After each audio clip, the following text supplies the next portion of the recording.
At my mother-in-law's 70th birthday party, surrounded by 200 guests at the country club she had chosen herself, my husband grabbed the microphone and announced to everyone, "This woman sitting in the corner is not part of our family.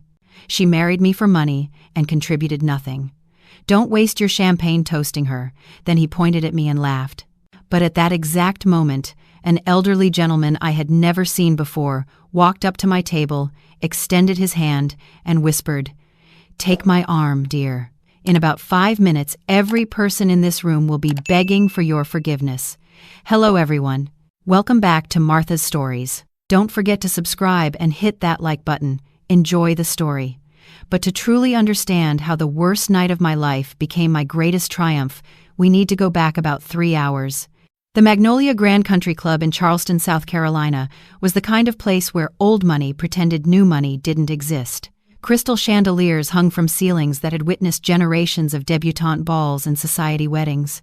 Tonight, every corner was decorated with white roses and gold ribbons for my mother-in-law's milestone birthday celebration. I adjusted the collar of my navy blue dress. I had bought it on clearance at a department store, carefully removing the sale tag before leaving home. Against the designer gowns and custom jewelry surrounding me, I felt like a sparrow who had accidentally wandered into a gathering of peacocks. My name is Grace, and for 11 years I have been married to Richard Thornton, the only son of Margaret Thornton, the woman whose birthday we were celebrating tonight. 11 years of trying to be good enough. 11 years of being reminded that I never would be. I found my assigned seat at table 19.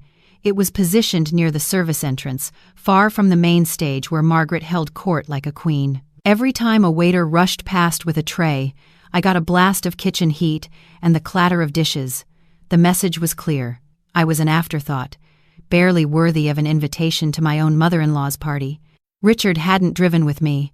He had left early this morning, claiming he needed to help with preparations. I knew better.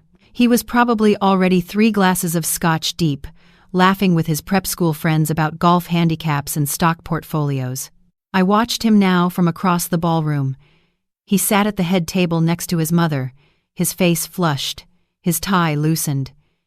He hadn't looked in my direction once since I arrived. Not when I walked through the door alone. Not when his mother's friends pointedly ignored my greeting. Not once in 2 hours. The appetizers came and went at every table except mine. I watched guests devour shrimp cocktails and bruschetta while my stomach growled.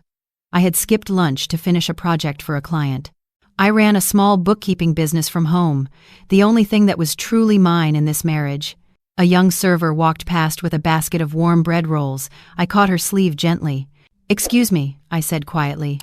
"Would it be possible to get some bread? No one has come to my table." The server looked sympathetic. "Of course, ma'am. I'm so sorry. It's been crazy tonight." She reached into her basket. A shadow fell over us. "Put that down." The voice was sharp enough to cut glass. My sister-in-law, Victoria, stood there, her arms crossed, her lip curled in disgust. She was Margaret's daughter from her first marriage, 10 years older than Richard and twice as cruel. "Did I just see you begging for scraps?" Victoria's voice carried across nearby tables. "How embarrassing." I felt my face burn. "I just asked for some bread. I haven't eaten anything. And whose fault is that? Maybe if you contributed something to this family, you would deserve to eat with us." The server backed away, clutching her basket, clearly not wanting to get involved. Victoria leaned close, her perfume overwhelming. "Mother spent $50,000 on this party. The least you can do is not embarrass us by acting like you're starving." She turned and walked away, her heels clicking on the marble floor like a metronome counting down to something terrible. I should have left then. Every instinct screamed at me to grab my purse and walk out with whatever dignity I had left. But 11 years of conditioning had taught me to stay quiet, stay small, stay invisible. So I remained in my chair, hands folded in my lap, watching happy people eat while my stomach cramped with hunger. The program began. Speeches were made. Richard took the microphone to toast his mother, praising her strength, her grace, her impeccable taste. He never mentioned me. Not as his wife, not as Margaret's daughter-in-law. I might as well have been furniture. Then came the moment that changed everything. After his toast, Richard didn't return to the head table. Instead, he walked toward my corner, microphone still in hand. His steps were unsteady. He was drunker than I had realized. A hush fell over the room as guests noticed where he was heading. "Ladies and gentlemen," Richard said, his voice booming through the speakers, "I want to take a moment to address something." He stopped in front of my table, looking down at me with an expression I had never seen before. Pure contempt. "This woman," he gestured at me with his champagne glass, sloshing liquid onto the tablecloth, "has been riding on my family's coattails for 11 years. She married me thinking she hit the jackpot. A Thornton. Old money. Respectability." I tried to stand. "Richard, please. Not here." "Sit down," he snarled, and the venom in his voice made me obey instantly. "I'm not finished." The ballroom was completely silent.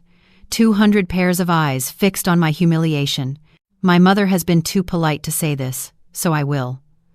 Richard turned to address the crowd. "This woman is not family. She is a parasite. She contributed nothing to our marriage except disappointment. No children, no social connections, no money, nothing." Margaret sat at the head table, watching with a small smile playing on her lips. Victoria had her phone out, recording. "So tonight," Richard continued, "on my mother's special day, I want to make an announcement. I have filed for divorce. By this time next month, Grace Porter will be exactly what she was when I found her, a nobody with nothing." The words hit me like physical blows. Filed for divorce. He had done it without telling me. While I was at home balancing his mother's charity foundation books for free, he was meeting with lawyers to throw me away. Someone in the crowd actually applauded. Richard raised his glass. To my mother. And to finally being free of dead weight. The room erupted in uncomfortable murmurs. Some guests looked away, others whispered behind their hands. But no one defended me. No one said a word. I felt something crack inside me. The part that had held on for 11 years, hoping things would get better, finally shattered. And then the air in the room shifted. From the shadows near the main entrance, a figure emerged. He was tall, with silver hair swept back from a weathered face. His suit was immaculate, the kind of quiet elegance that screamed old money louder than all of Margaret's gold decorations combined. He moved through the crowd with the confidence of someone who owned every room he entered. I had never seen this man before in my life. He walked directly to table 19. He didn't acknowledge Richard at all. He only looked at me. His eyes were sharp and kind at the same time. There was no pity in them, only a calm certainty that made me feel, for the first time that night, like I wasn't alone. He extended his hand to me. The gesture was gentle but commanding. "Take my arm, dear," he said, his voice quiet but somehow audible throughout the silent ballroom. "In about 5 minutes, every person in this room will be begging for your forgiveness." I don't know why I trusted him. Maybe I had nothing left to lose. Maybe I recognized something in his eyes that promised truth. Whatever the reason, I placed my trembling hand on his arm. The stranger helped me to my feet. He straightened to his full height and swept the room with a gaze that made grown men step backward. "Who the hell are you?" Richard demanded, finally registering that something was wrong. The stranger didn't answer. He guided me away from the corner table, not toward the exit as I expected, but directly toward the stage. We walked through the center of the ballroom, past frozen guests and gaping servers, straight to where the microphone stand waited. Richard tried to follow. "Hey! I asked you a question." Security. 2 men in dark suits materialized from nowhere, blocking Richard's path with the practiced ease of professionals. Richard stumbled, nearly dropping his champagne glass. We reached the stage. The stranger positioned me beside him and adjusted the microphone. "Good evening," he said calmly. His voice filled every corner of the room. "My name is William Cross. Some of you older folks might remember that name." A gasp rose from several tables. Margaret's face went white. She gripped the edge of her chair so hard her knuckles looked like they might pop through her skin. "For those who don't know," William continued, "the Cross family founded this country club 73 years ago. We also founded Thornton Hospitality Group." More murmurs. Confused looks exchanged. "That's right," William said. "The company that bears Margaret's married name was actually started by my father and his partner, Margaret's first husband. When that partnership dissolved, there was some disagreement about asset division. A disagreement that was never properly resolved. "This is ridiculous." Margaret stood up, her voice shrill. "Security, remove this man immediately." William smiled. It was not a pleasant smile. "I would sit down if I were you, Margaret. What I'm about to reveal affects your son's little divorce announcement quite significantly." Margaret hesitated, then slowly sank back into her chair. William turned to me. "Grace, do you remember about 3 years ago when Richard asked you to sign some papers? He said it was for estate planning. A simple formality." The memory surfaced slowly.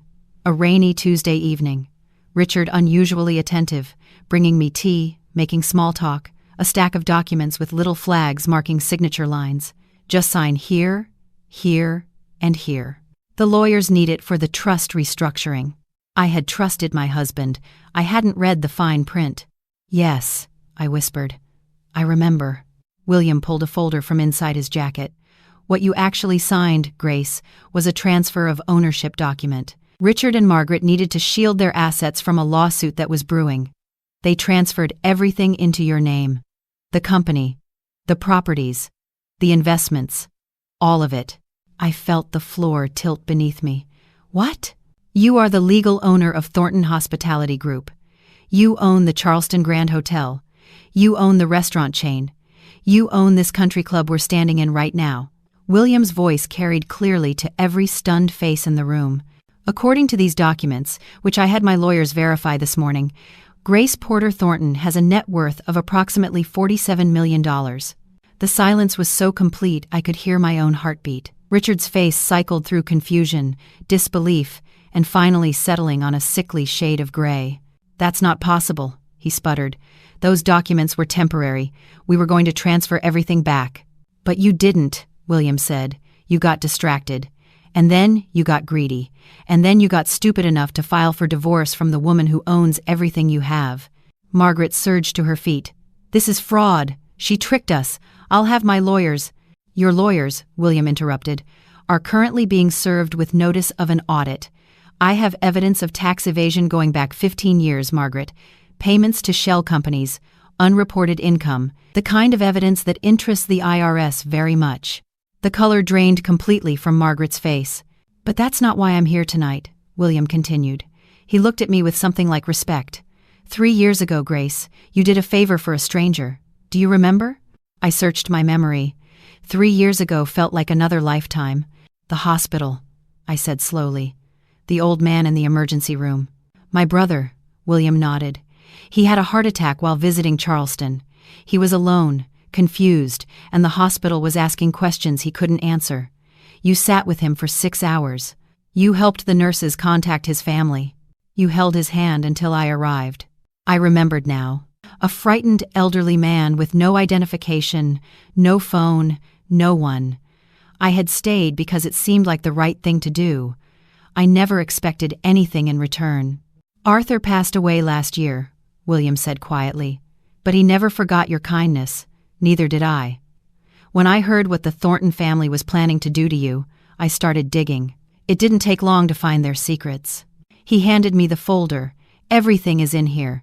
The original transfer documents, the audit trail, the evidence of their fraud. As of right now, you don't just have the legal right to everything they own. You have the power to destroy them completely." I held the folder with trembling hands. $47 million. Everything Richard and Margaret had spent their lives building, it was all mine. I looked at my husband. He stood frozen between the security men, his face a mask of dawning horror. "Grace," he croaked. "Honey, we can talk about this. I didn't mean what I said. I was drunk. You know how I get when I've been drinking." I said nothing. "The divorce filing," he continued desperately. "I'll withdraw it first thing Monday. We can work this out. We're a team, remember? What's mine is yours." "Apparently," I said quietly. "What's yours is already mine." I turned to William. "Thank you, but I need some time to process this." William nodded. "Of course, but may I suggest you don't spend another night in their house? You have options now, Grace. Use them." He handed me a business card with a phone number and nothing else. Then he walked out of the ballroom the same way he had entered, with the quiet confidence of a man who had just righted a very old wrong. I looked at the folder in my hands. Then I looked at my husband, my mother-in-law, and the 200 guests who had watched my humiliation without saying a word. "Enjoy the rest of your party," I said, and I walked out of the Magnolia Grand Country Club, leaving chaos behind me. I didn't go home that night. I couldn't face the house where I had spent 11 years feeling invisible. Instead, I checked into a hotel downtown using my own credit card, the one tied to my small bookkeeping business. The room was modest, but it was mine. I spread William's documents across the bed and read every page by the light of a single lamp. The more I read, the clearer the picture became. Richard and Margaret had been running the company into the ground for years. Bad investments, extravagant spending. They had stayed afloat by taking out loans against properties and cooking the books to hide their losses from shareholders. When a former business partner threatened to sue them, they panicked and transferred everything into my name to protect the assets from seizure. They had planned to force me to sign it all back after the lawsuit was settled, but the lawsuit dragged on. And then they forgot about me entirely, assuming I would always be there, quiet and compliant, ready to sign whatever they put in front of me. They never expected me to find out. I fell asleep sometime after midnight, surrounded by papers that proved my entire marriage had been a transaction I wasn't even aware of. The next morning, I woke to 17 missed calls from Richard and 32 text messages ranging from pleading to threatening. I deleted them all without reading. At exactly 9 a.m., I called the number on William's card. "I'm ready," I said. "Tell me what to do." By noon, I had met with a team of lawyers who specialized in corporate restructuring.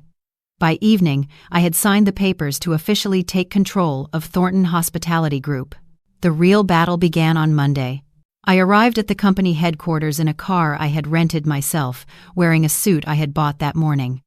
The security guard at the front desk did a double take when I gave my name. "Mrs. Thornton? I wasn't informed you would be visiting." "I'm not visiting," I said calmly. "I'm the owner. Please direct me to the executive floor." The elevator ride felt endless. When the doors opened, I stepped into a hallway I had never been allowed to enter during my entire marriage. Richard's office was at the end of the corridor. I walked toward it, passing assistants who stopped typing mid-sentence to stare at me. I didn't knock. Richard sat behind his massive desk, phone pressed to his ear. He looked terrible. Rumpled clothes, bloodshot eyes, the pallor of a man who hadn't slept. "I have to call you back," he said into the phone when he saw me. He hung up without waiting for a response. "Grace," he tried to smile, "I've been trying to reach you. We need to talk about this misunderstanding." I placed a single sheet of paper on his desk. "This is your termination notice," I said. "Effective immediately. You are removed from your position as Chief Operations Officer. Security will escort you from the building. You have 30 minutes to collect personal items from your office." Richard stared at the paper like it might burst into flames. "You can't do this," he whispered. "I built this company." "No, you didn't. Your grandfather and William Cross's father built this company. You just spent their money." I leaned forward. 30 minutes, Richard. The clock is ticking. Grace, please." He came around the desk, reaching for my hands. I stepped back. "Don't touch me. I love you." Everything I said at the party. I was drunk. I was frustrated. Mother put ideas in my head. But I love you. I've always loved you. "You love what I can give you," I said. "You never loved me, and I was too blind for too long to see the difference." Security arrived then, 2 guards who clearly hadn't been briefed on what was happening. They looked at Richard, then at me, confused. "Please escort Mr. Thornton out of the building," I said. "He no longer works here." Richard's face contorted with rage. "This isn't over. I'll fight this. I'll prove those documents are fraudulent. I'll destroy you in court." "You're welcome to try," I said. "But before you do, you should know that William Cross has already turned over evidence of your tax fraud to the IRS. You might want to consult a criminal lawyer before you consult a divorce attorney." The color drained from his face. "And Richard?" I added as the guards took his arms. "I filed my own divorce papers this morning. You won't be hearing from my lawyers about settlement negotiations. There's nothing to negotiate. Everything is already mine." They led him away. I heard his shouting all the way to the elevator. I turned to find the entire floor staring at me through their glass office walls. I straightened my shoulders. "Good morning, everyone," I said. "I'm Grace Porter, the new majority owner of this company. I'll be meeting with department heads throughout the week. Please continue with your regular duties until further notice." Then I walked into Richard's former office, sat down in his leather chair, and allowed myself one small smile. The victory was satisfying, but I knew it wasn't over. Margaret struck back 3 days later. I was in a meeting with the CFO when my assistant interrupted with a whispered warning. "Mrs. Thornton Sr. is in the lobby. She has reporters with her." I found Margaret in the main reception area, dressed in funeral black, dabbing her eyes with a handkerchief, while 2 local news cameras recorded her performance. "This woman," Margaret wailed, pointing at me as I emerged from the elevator, "has stolen everything my family built. She seduced my son, forged documents, and now she's throwing us out on the street. I'm 70 years old. Where am I supposed to go?" The reporters turned their cameras toward me, hungry for conflict. I had prepared for this. William had warned me that Margaret would try to win in the court of public opinion what she couldn't win legally. "Mrs. Thornton," I said calmly, addressing the cameras, "perhaps you'd like to explain to these reporters why the documents transferring ownership to me bear your signature. Perhaps you'd like to explain the shell companies you used to evade taxes. Perhaps you'd like to explain why you've been living in a mansion that was purchased with company funds you embezzled." Margaret's theatrical tears dried instantly. Her eyes went cold. "You lying little—" "I have copies of everything," I continued, pulling a folder from my briefcase. "Bank records, transfer documents, emails between you and your lawyer discussing how to hide assets from auditors. The IRS has the originals, but I'm happy to share these with any journalist interested in the full story." The reporters' cameras swung back to Margaret. One of them stepped forward. "Mrs. Thornton, would you like to respond to these allegations?" Margaret's mouth opened and closed. She looked at her lawyer, who was suddenly very interested in his shoes. "This isn't over," she hissed at me. Then she turned and swept out of the building, her entourage scrambling to follow. One of the reporters lingered. "Mrs. Porter, would you be willing to give an interview?" "Not today," I said. "But I will say this. For 11 years, I was told I was worthless, that I contributed nothing, that I didn't belong. I believed it. I let them convince me that I deserved to be treated like I was invisible."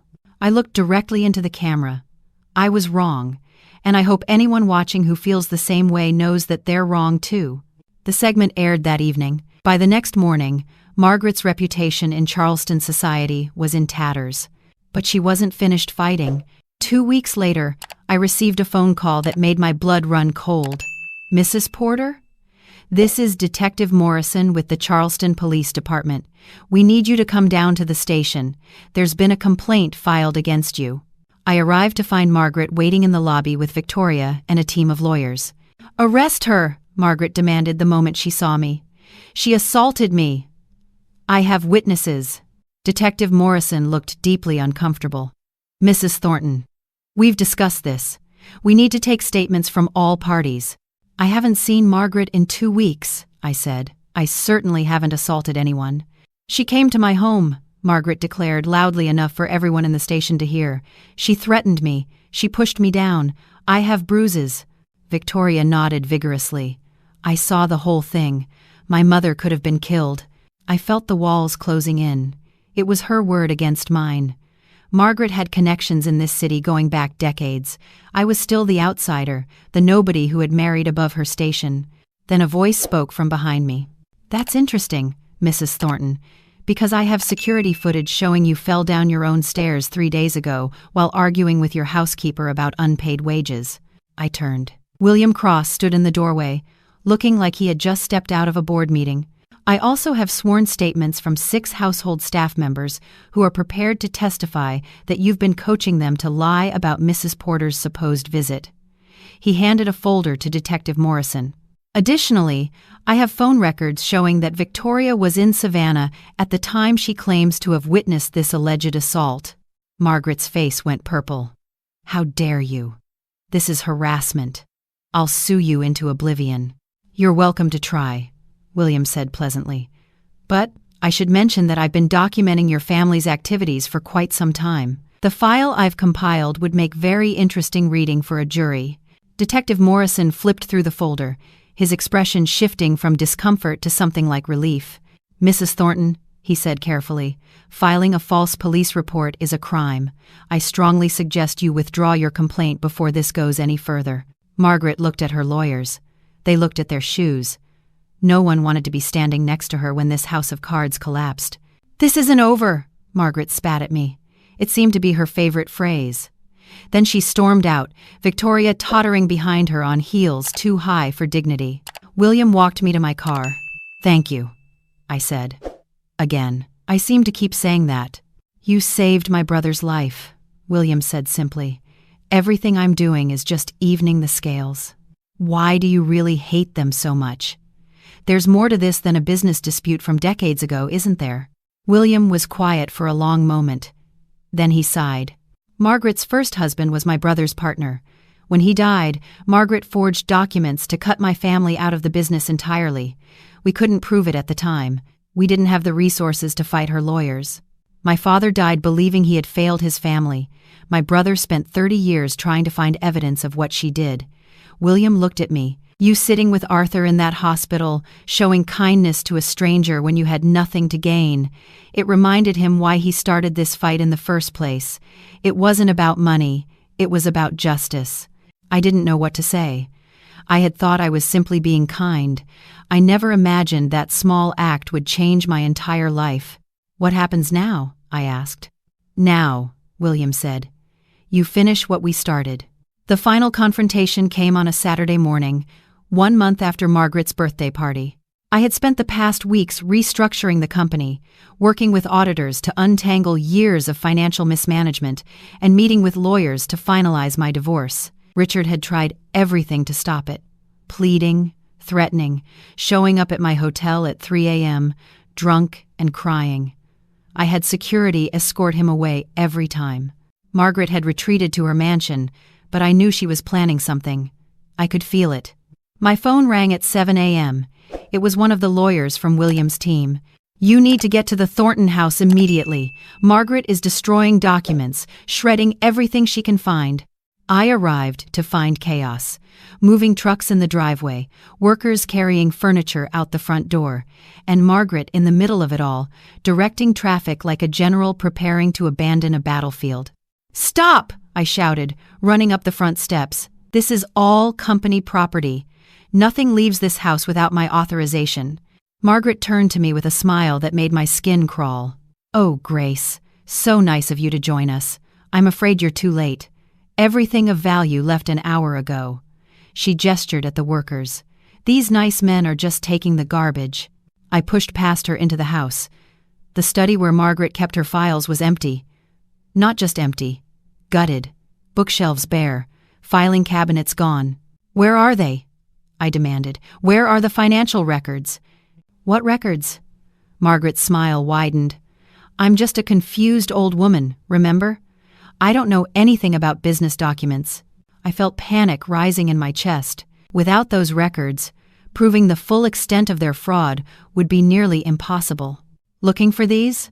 The voice came from the doorway. William stood there holding a banker's box, looking entirely too satisfied. My people intercepted the truck about 2 miles from here. I had a feeling Margaret might try something like this. He set the box down. All the original documents. The ones she thought she had hidden from the auditors. Margaret's smile vanished. For the first time, I saw real fear in her eyes. "Those are my private papers," she said. "You can't take them. I'll call the police." "Please do," William said. "I'm sure they'd be very interested in the evidence of fraud these files contain." He looked at me. "It's all here, Grace. Everything we need." I picked up the top folder. Inside were records of payments to offshore accounts, falsified tax returns, and correspondence between Margaret and her lawyers planning how to cheat their investors. "It's over, Margaret," I said. "Nothing is over," she hissed. "You're nothing. You were nothing when Richard found you, and you're nothing now. Money doesn't change what you are." I should have felt angry.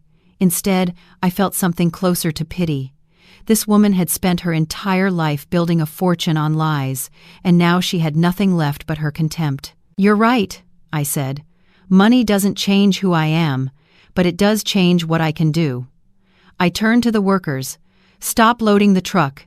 Nothing else leaves this property. Margaret lunged at me, fingers curved into claws. William's security team caught her before she could reach me. Get your hands off me. This is my house. My house. Actually, I said, pulling out a document from my purse. It's my house. The deed is in my name. Remember? Margaret screamed. It was a raw animal sound of pure rage and disbelief. I'm giving you 24 hours to remove your personal belongings, I continued. Clothing, photographs, keepsakes, nothing else. After that, the locks will be changed and you will not be permitted on the property. Where am I supposed to go? Margaret shrieked. I'm 70 years old. I have nowhere. I reached into my purse again and pulled out an envelope. White, thin.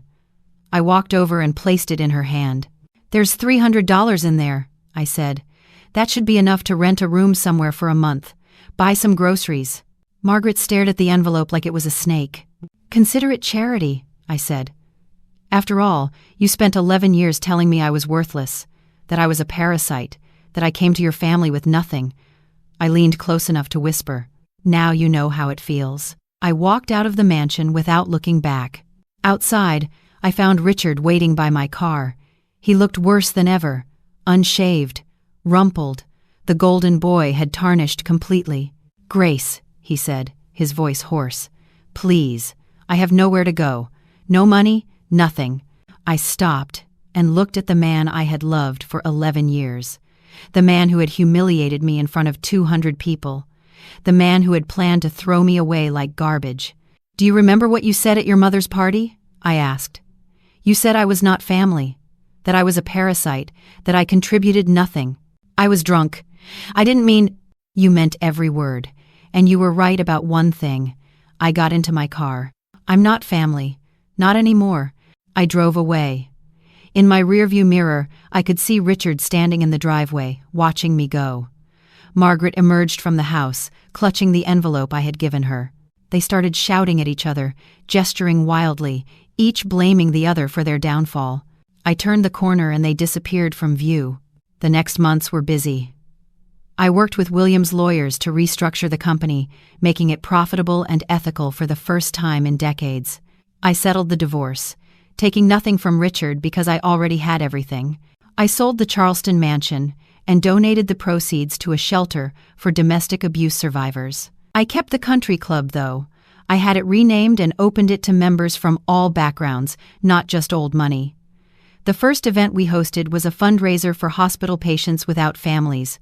William attended as my guest of honor. Arthur would be proud, he said, watching the crowd of donors and volunteers. You didn't just take their money, you're using it to help people. That's what it was always supposed to be for, wasn't it? I said. Money is just a tool. It's what you do with it that matters. William smiled. You're going to be just fine, Grace Porter. He was right. For the first time in my life, I wasn't just fine. I was free. The last time I saw Richard was 6 months later. I was having lunch at a cafe downtown when a shadow fell over my table. He looked different, thinner, older. The arrogance was gone from his eyes, replaced by something hollow. Grace, he said. Can we talk? Just for a minute? I gestured to the empty chair across from me. He sat down like his bones ached. I got a job, he said. Selling insurance. It's not much, but it's honest work. He laughed bitterly. Never thought I'd say that. I'm glad you're working, I said carefully. Mother isn't doing well. She's living with Victoria now. They fight constantly. He paused. She still blames you. For everything. She'll never admit she brought this on herself. I know. Richard was quiet for a moment. Then he looked at me with something I had never seen in his eyes before. Something genuine. I'm sorry, Grace. Not because I want anything from you. I know I have no right to ask for anything. I'm sorry because you deserved better, and I was too blind and too selfish to see it. I studied his face, looking for the manipulation, the angle, the hidden agenda. I couldn't find one. Maybe for the first time he was actually being honest. Thank you, I said. That means something. He nodded and stood to leave. At the last moment, he turned back. For what it's worth, I did love you. In my way. It was just a very small, very selfish way. He tried to smile. Be happy, Grace. You earned it. He walked out of the cafe and out of my life. I finished my lunch and paid the bill. The sun was shining when I stepped outside. The streets were full of people going about their lives, each one carrying their own burdens and blessings. I was 41 years old. I had wasted 11 years on people who didn't deserve me, but I had decades ahead to build something better. And I was finally, completely free. And that brings this incredible journey to a close. Wow, what a transformation. From a woman eating alone at a corner table to someone who owned everything her tormentors had built. I want to ask you something important. Do you think Grace did the right thing? Was giving Margaret and Richard $300 poetic justice or excessive cruelty? Some people might say she should have shown mercy. Others might say they got exactly what they deserved. What do you think? Whose side are you on? Let me know in the comments. And here's a question I've been wondering about. Would you like to know what happened next? Did Grace find love again? What became of her charity work? Did Richard truly change?